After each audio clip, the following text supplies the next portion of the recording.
Usai gagal melangkah ke semifinal Piala Menpora 2021, skuad Barito Putra memiliki banyak catatan perbaikan sebelum mengarungi kompetisi Liga 1 musim ini. Termasuk soal penambahan amunisi di sejumlah lini yang dinilai jadi titik lemah.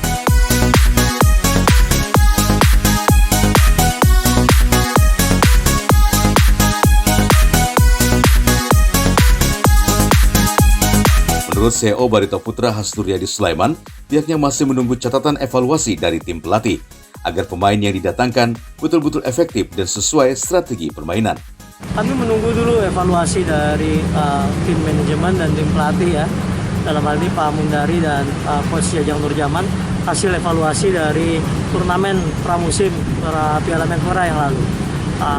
Setelah itu mungkin bisa kita sampaikan nanti apa yang akan kita lakukan dalam menyongsong Liga 1 yang menurut berita akan dilaksanakan bulan Juni, mudah-mudahan, insya Allah.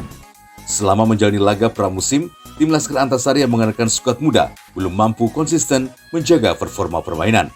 Barisan bertahan jadi sorotan tajam lantaran menelan banyak kebobolan. Dari 4 laga yang dilakoni, Barito kemasukan 7 gol. Dari Banjarmasin, Adi Hardian, Kalsel 1 Net.